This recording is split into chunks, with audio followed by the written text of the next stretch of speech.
Hi guys, my guest for today's episode is Sanjay, who's one of the co-founder of Landeed.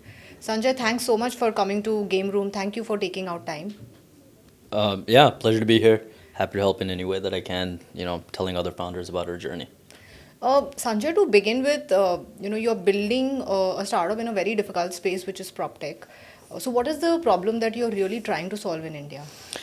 Yeah, we just want people to be able to protect their rights and their property, specifically property rights. I often say this statistic again and again. 84% of household wealth in India is in land, real estate, or property, according to RBI. But two-thirds of all civil court cases in India deal with property or land dispute. So obviously a lot of meaning in terms of asset values for a lot of families, but it also comes with liabilities. So I think there's some simple checks you can do to ensure that your property is protected. And in our current version of where we are in terms of development, that's what we're just simply helping people to find out if what they own is actually under their name and how they've come to own it, and help them discover that journey and make sure that in the future they're protected as well. Because real estate, if you've seen in the past 2 decades in India, has delivered superior returns to almost many other asset classes if you're doing it right and in tier one cities. But protection is the biggest issue for land or property right now. So once you protect, then you can monetize and prosper from it. That's the idea. So, if I have a property and if I come to Landeed, so what is it that you can help me with? Yeah, so initially we'll check the simple documentation for you, procure that from the relevant authorities or departments from the government to make sure they're all equivalent in what they say. So you want to make sure, let's say that on the EC your name is reflected, but also the property tax that you're paying is also listed under your name. So things like this, helping ensure that people know that in every single department in the Indian government in their particular state, their name is reflected across all their property papers, because that's one of the first checks that you want to do.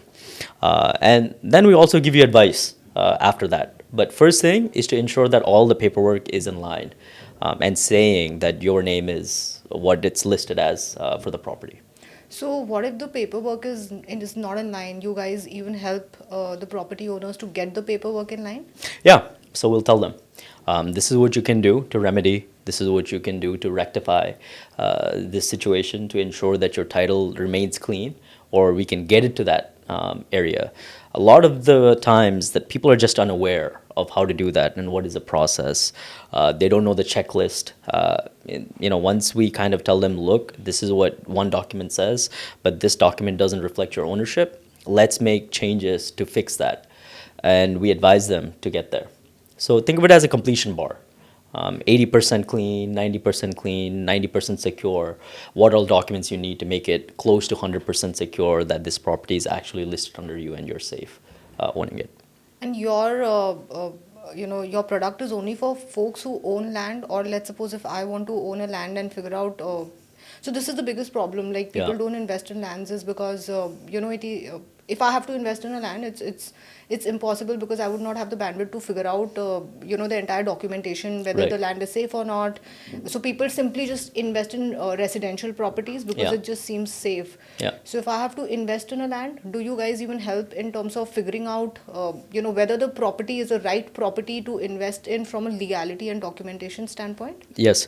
So I want to be very clear. We just say the company's name is Landeed, but land is not the only thing that we do. It's homage to the problems that I went to.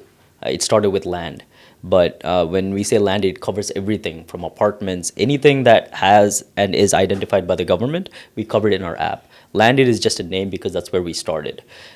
We wanted to remember why we started this and where we started. But today we cover all types of real estate. It's not only land.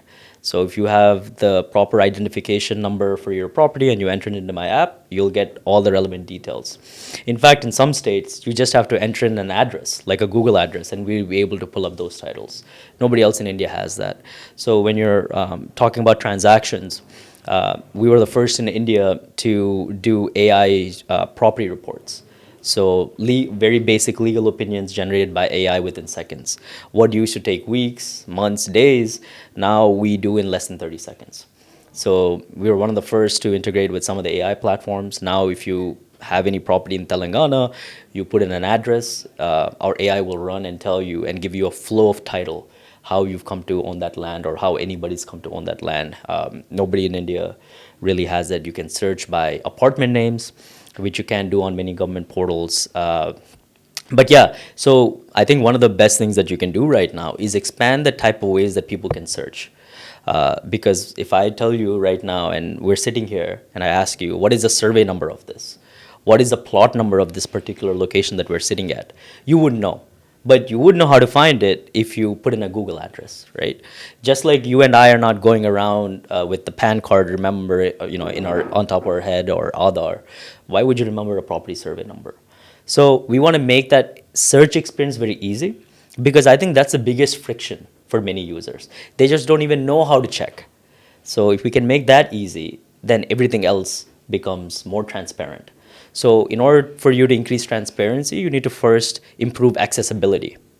Then you get to transparency. And once you get transparency, then you increase transactability of that property, right? So it's a step-by-step thing. We're in the accessibility right now. And yeah, you can run that documentation checklist with us. We'll go through that property and tell you if it's clean or not, whether it's investable or not.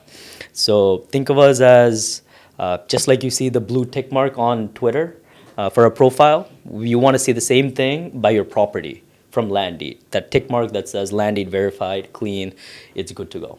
So what kind of folks are you hiring for your organization? Because look, real estate is a real problem to solve, but real estate also is a space where most of the folks would want to stay away from because it's a very, very difficult problem Right. to solve. Also, getting folks who are as strong-willed and as stubborn as yours may not always be possible. So Yeah. how have you built the next layer of leadership? How have you really gone about hiring them? So our first rule today is whenever I hire someone, I need to be able to learn from them. You want to hire people better than you, right? Today I'm like, I don't know if it's speaking too much about my team. I would say all of them are better than me at something or most things altogether. So my primary job is to one, actually get good talent. And that means screening them by saying, look, are they better than me? Can I learn from them? Or am I spending a lot of time teaching them? Even if I can't learn from them, they need to show me ability that they'll get to speed very fast. And that's very important to us. Because when the type of people that we recruit, right, this is a business that needs experience. The only way you can bypass experience and still compete with some of the players is to say that, look, we have to hire really smart people so they learn the fastest and give them a bunch of data. So they absorb all of that, combine that with their intelligence, and then they can shortcut experience, right? Otherwise, if we compete in the old business with old techniques, we won't be able to. And if we get some people from the older industry, you're not really reinventing or looking at problem in a different way. Sometimes to solve the problem, you need to have a naive perspective on it, right? If you're from the industry, you'll take a lot of things for granted. So you need that inside-out experience. You need people to come from outside the business to unravel and ask the basic questions that people have taken for granted. So the first screen is obviously hiring people better than me. Then we also have this questionnaire, which we call the 6Gs. We'll ask you your perspective on God, government, who's your guide, what does growth mean to you, what is good to you, what does greatness represent to you. These things we call the 6Gs. We call the principle stack inside the company. You need to stand for something. I think if you waver, you're not the type of person that kind of fits into our company. So you end up either really loving the company and staying for a really long time. 60% of the people that we have inside the company today have worked with me for more than 5 years. Wow. 6 years, across companies, right? And I don't need to speak to them. They just know how to get shit done. That's also part of our tenet, get shit done, right? So just today I was reading, one of the comments that Nikhil Kamath had made, that most of the startup employees in Bangalore are rich on paper. The real wealth in Bangalore is only on, paper. So what is your view on the entire startup ecosystem? You also spoke about secondary, that, you would not want to kind of, do that. While that is something which people keep, kind of talking and putting it across on LinkedIn. So it would be It would be good to understand your view on what is happening in India when it comes to wealth creation, secondary, and what is happening back in Valley.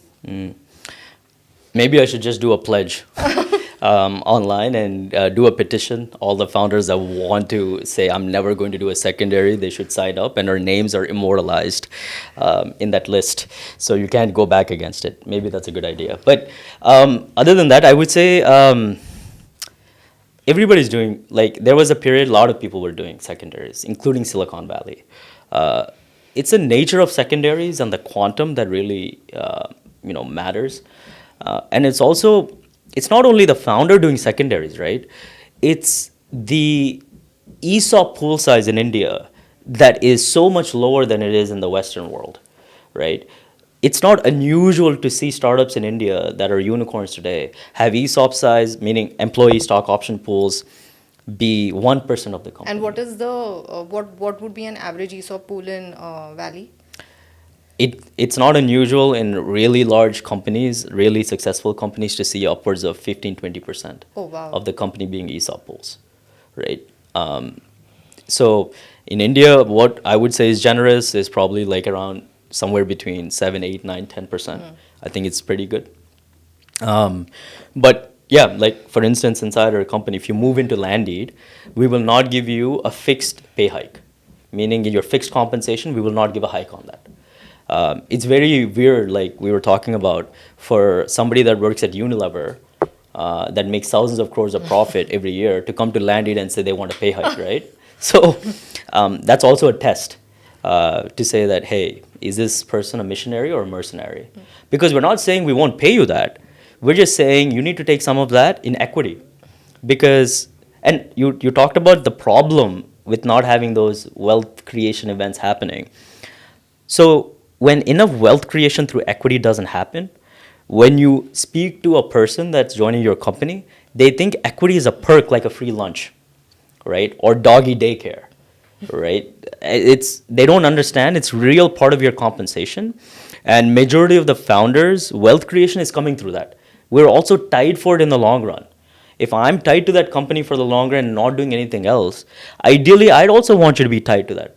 If you tell me I don't want any equity, I want a fixed pay hike, I'm not going to put in all these resources to get you up to speed and then lose you for a 10% pay hike, right? Imagine, like, if I'm paying somebody 2 or 3L a month or 5L a month even, we don't pay that high, but let's say we do.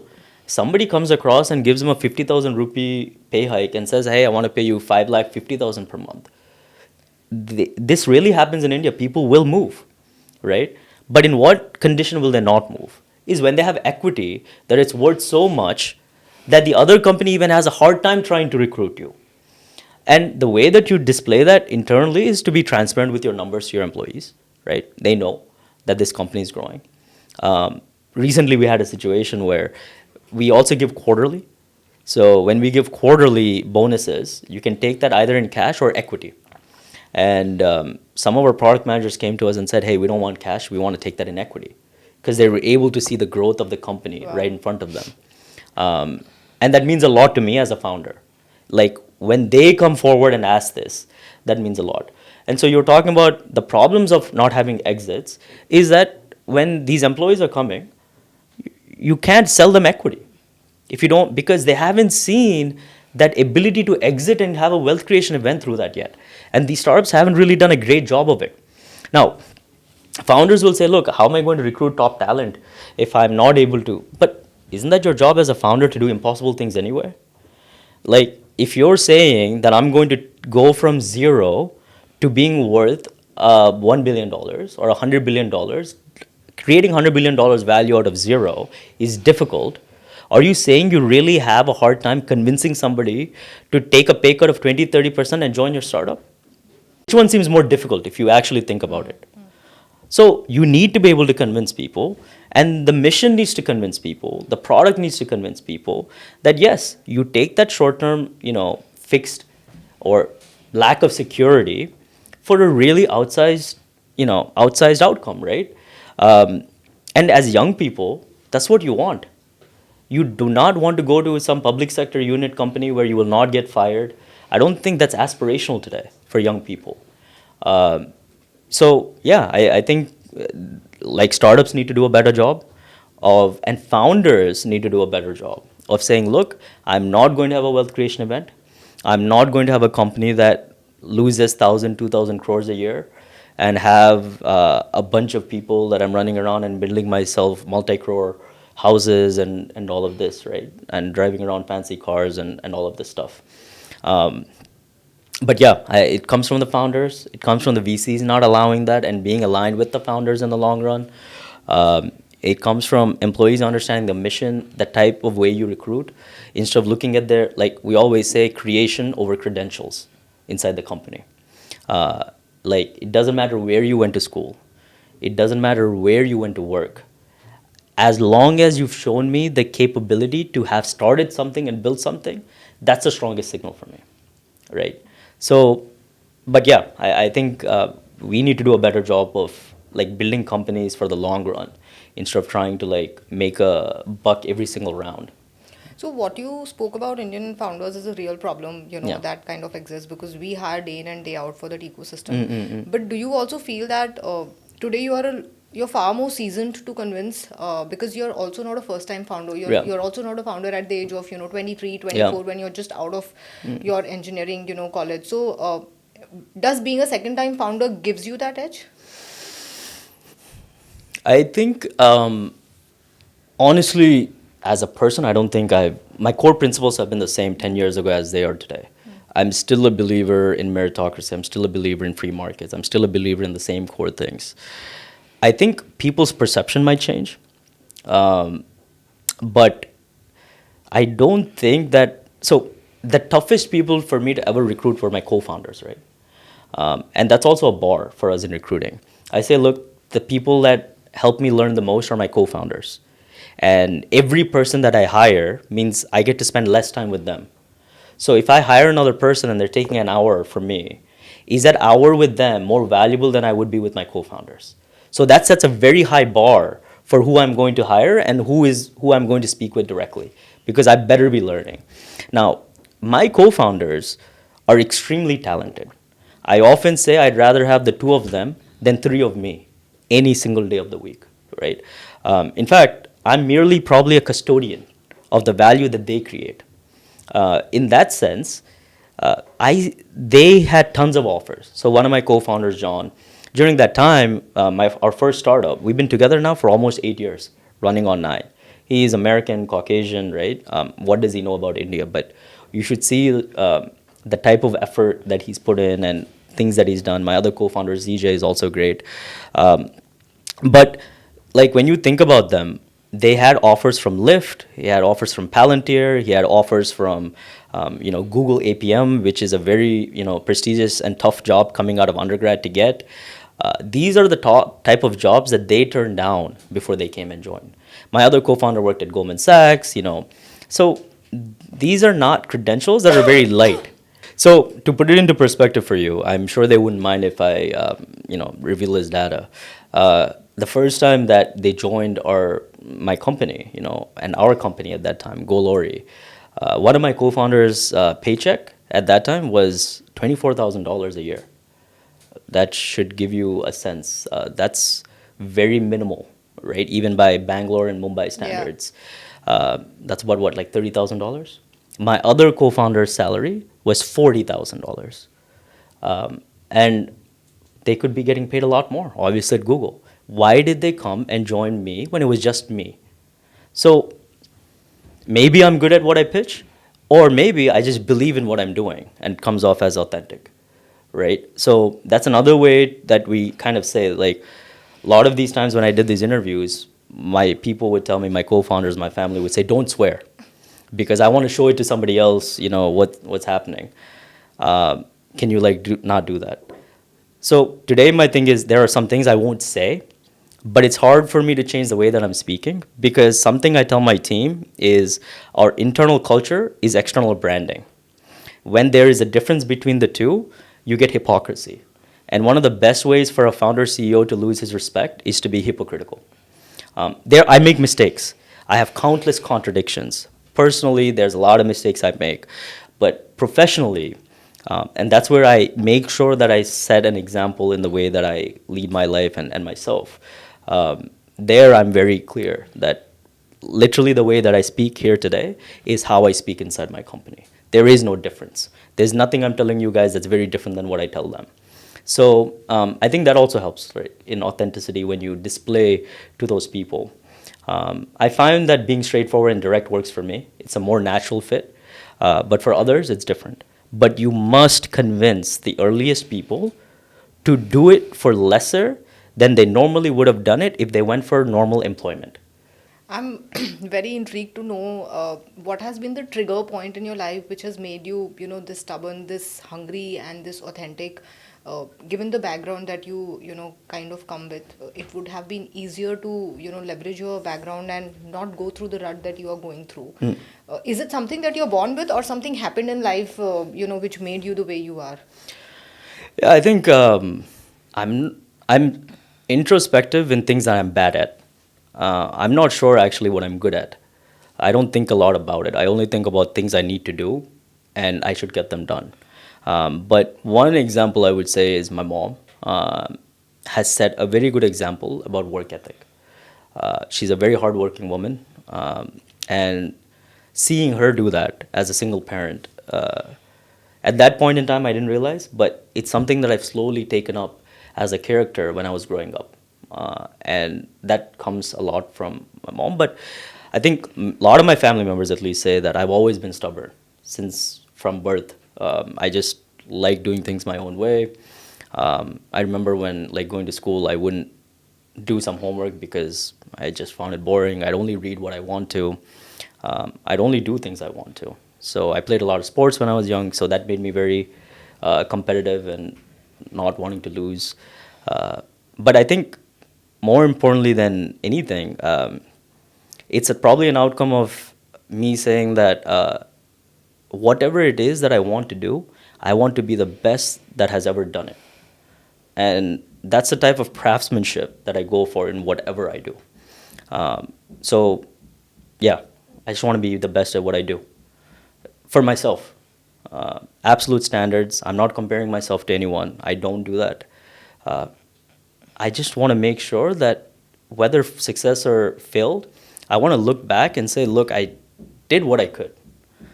And even if things don't go that way, I'm okay. I'm all right to live with that. But I don't want regrets. So I guess that's... On the VC ecosystem, in India, because you've seen Valley very, very closely, the VC ecosystem also is like a 8 to 10 years ecosystem. In India, we have more dry powder in India right now than we ever had. We have lots of global funds coming into India. Many new, many founders who have started their own venture capital. There are so many corporate venture capital funds that has come in India. So that ecosystem itself is exploding. What do you think, they have done right, and what do you think they should learn from Valley? I think they learn a little too much from the Valley. That's a problem, right? So, I mean, if the investing thesis or founding thesis for founders, business thesis is replicating what works in the Valley and then transplanting that to India is what's going to help them win.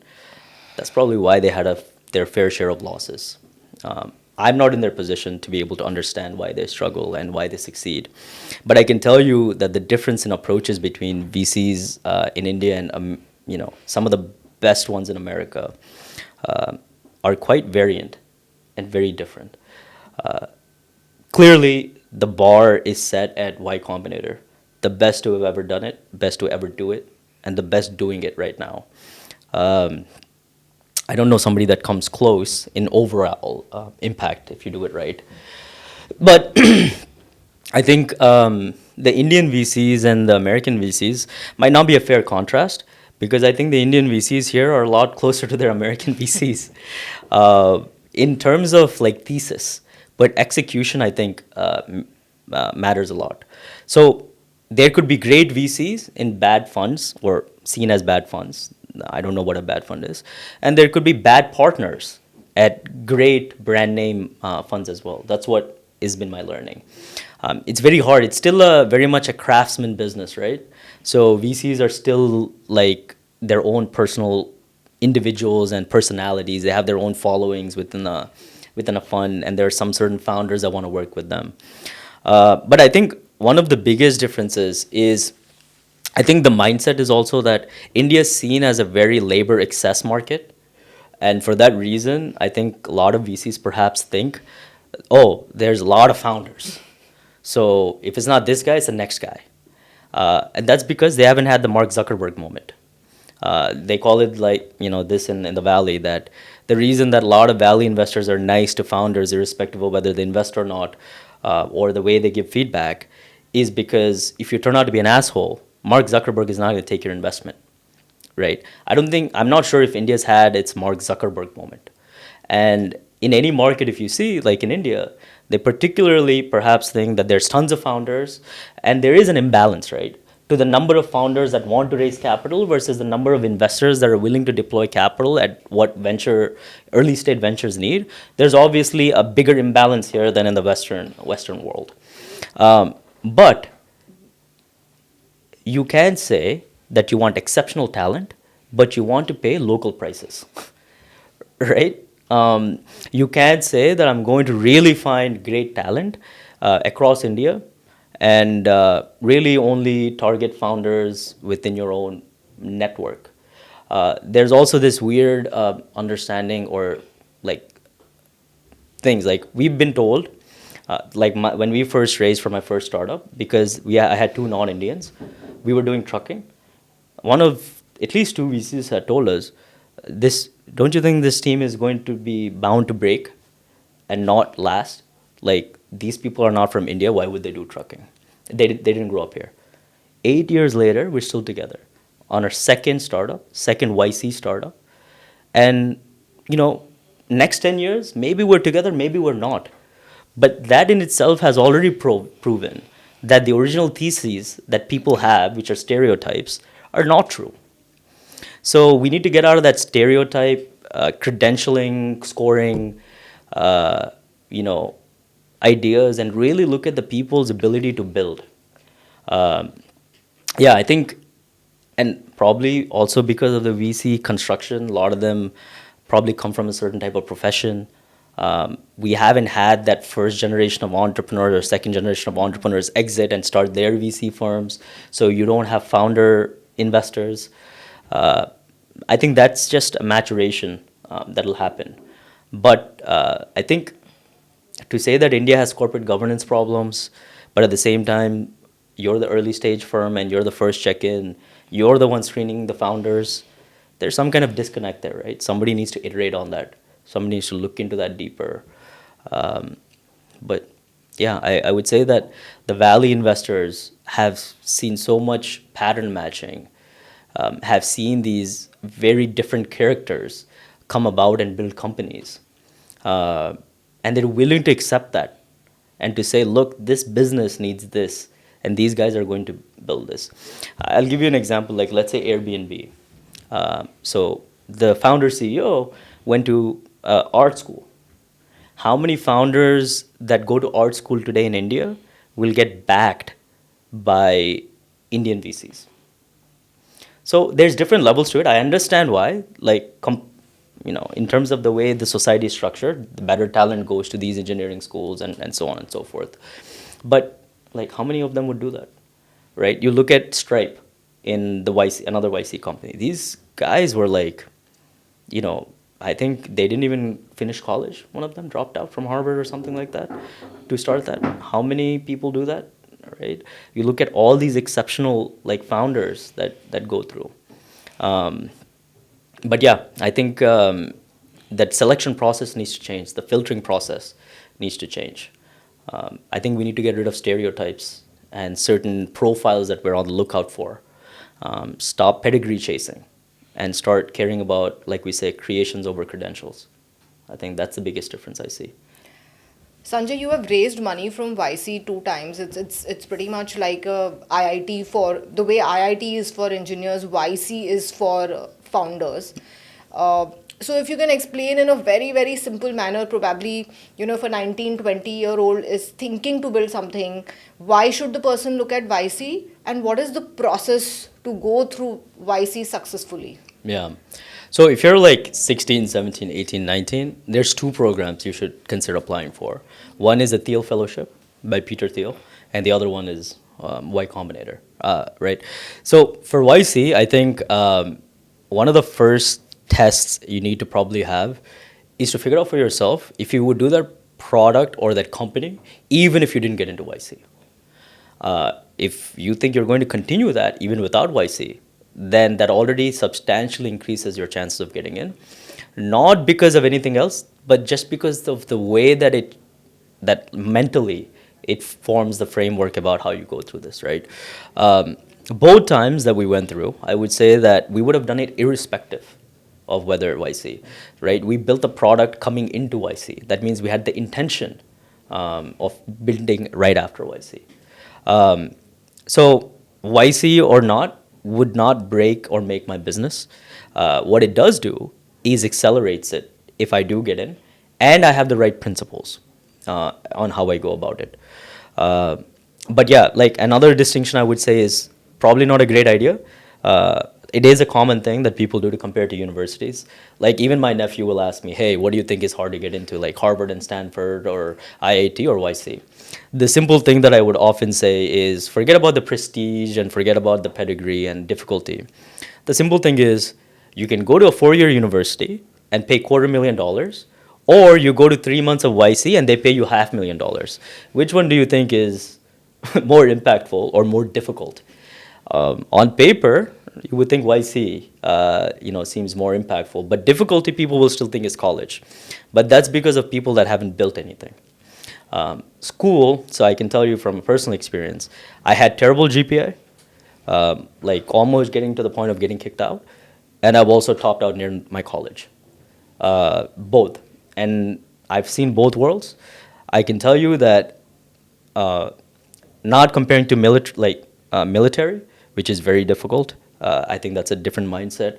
Other than military or medicine, I would say that running a startup and building it from 0 to 1 and making an impact is a very difficult thing to do. There are a lot of other professions that are very difficult. I'm not demeaning them. But I don't think people should take it so lightly about what it takes to build a startup. And if you're honest about it and authentic about it to yourself, then that'll come out in your interviews.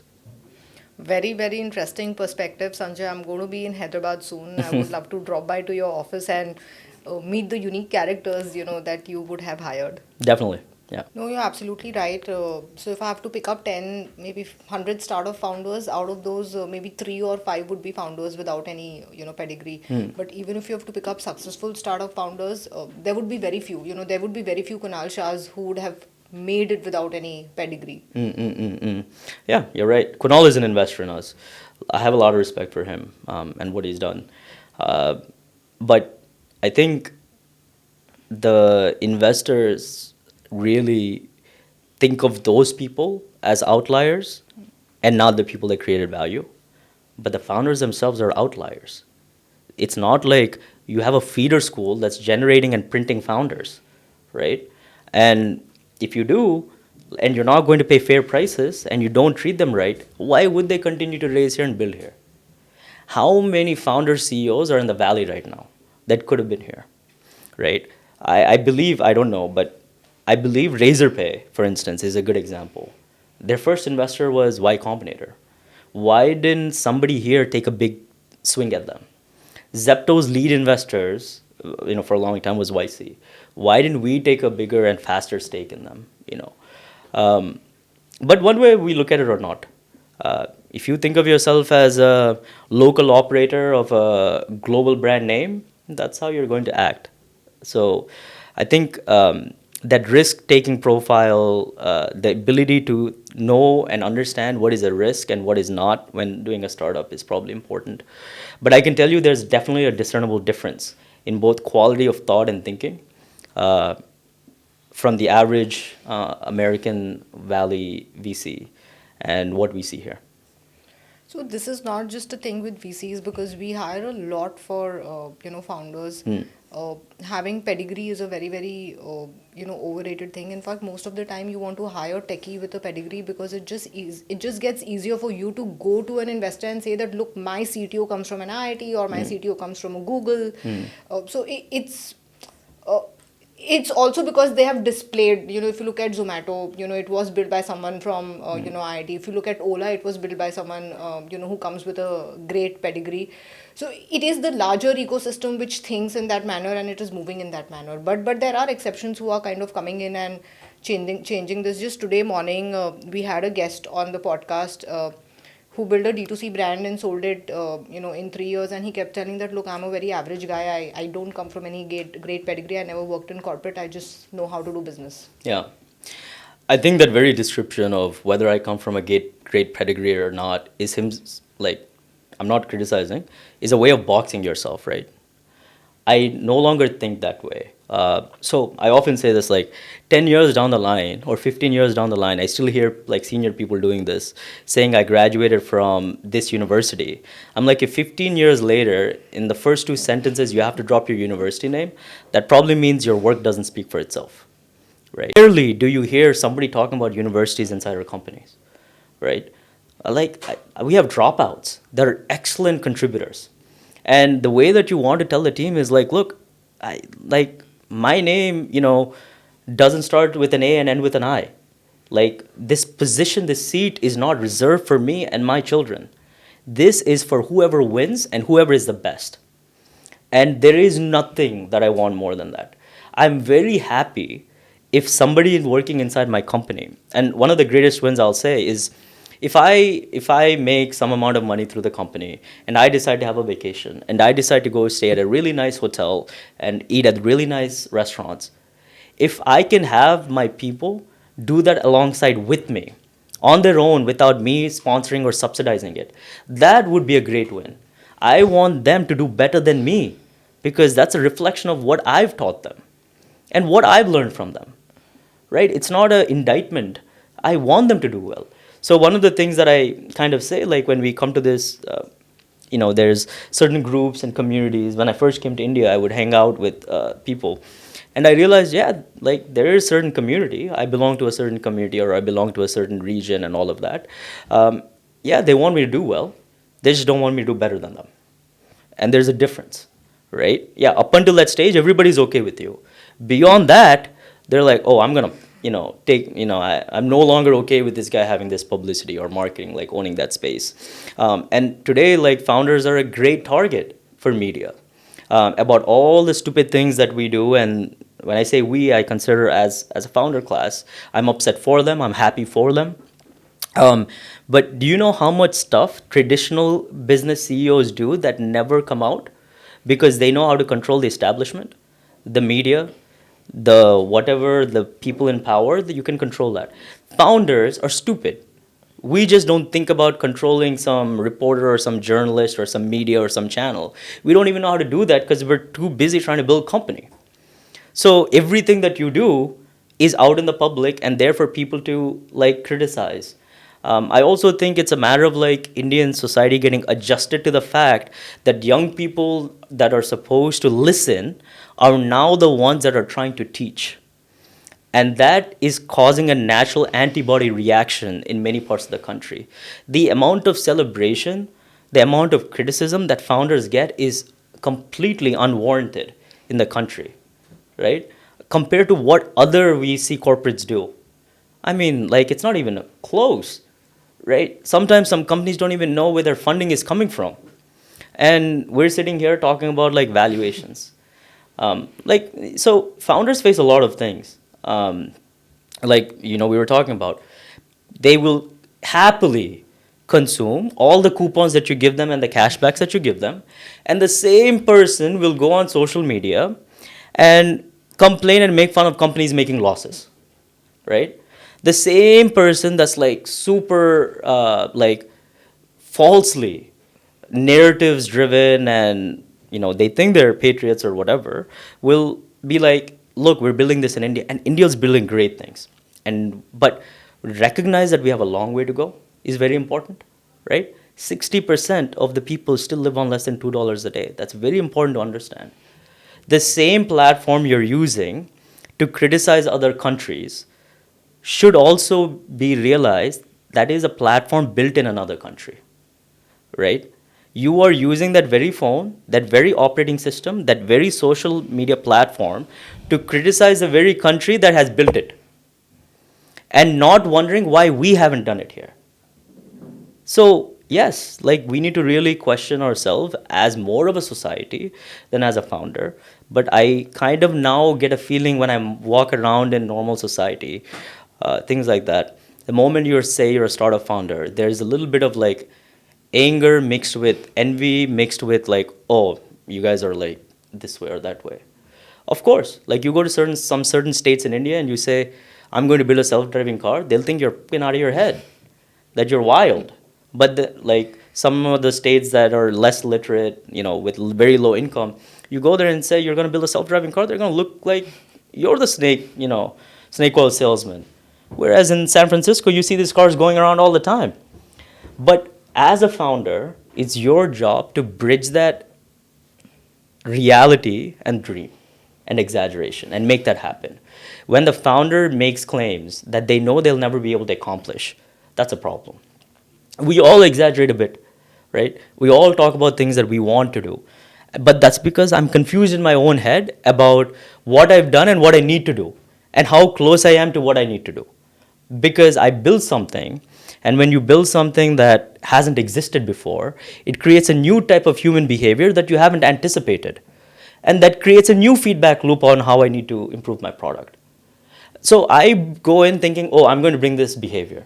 But then maybe I see something else altogether. I'm not the 40th McDonald's, right?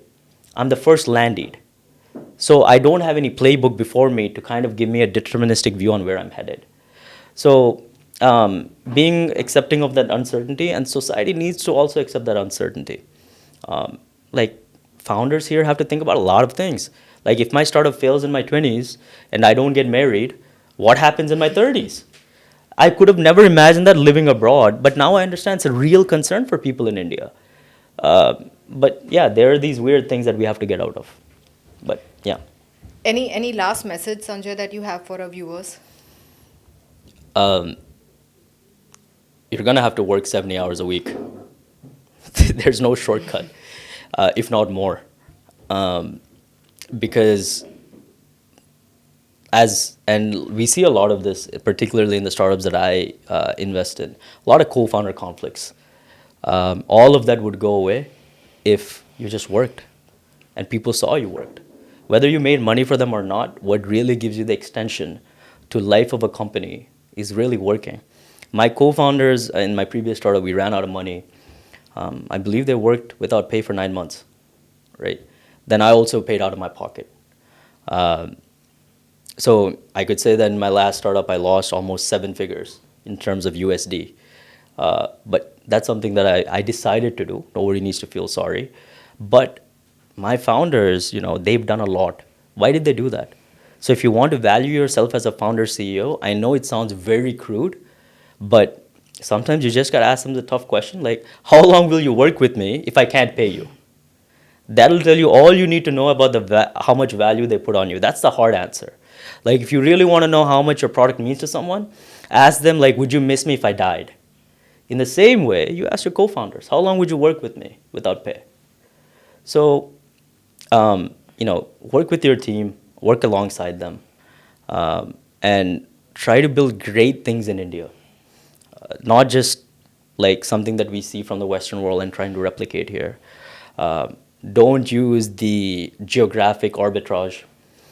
Try to sell Americans on the India story to raise money, and then fire people in India telling that America is in recession, right? Don't sell the American story in India, American recession in India, and India growth story in America. Like, try to build an actual product, and you can today. Because if we don't, AI is just going to accelerate everything else. And the more regulations we make around it, more things that we do around it, are just going to slow us down. We have all the talent. Just make good use of it. But nothing will happen if you don't work hard. So that's about it. No, thank you so much, Sanjay. I should actually compliment you. So the conversation that we had is something that we keep having off the records, and there are very few folks who come on records and talk, so boldly. So wish you all the best, for Landeed. Thanks for taking out time and coming to Game Room. Thank you. Appreciate it.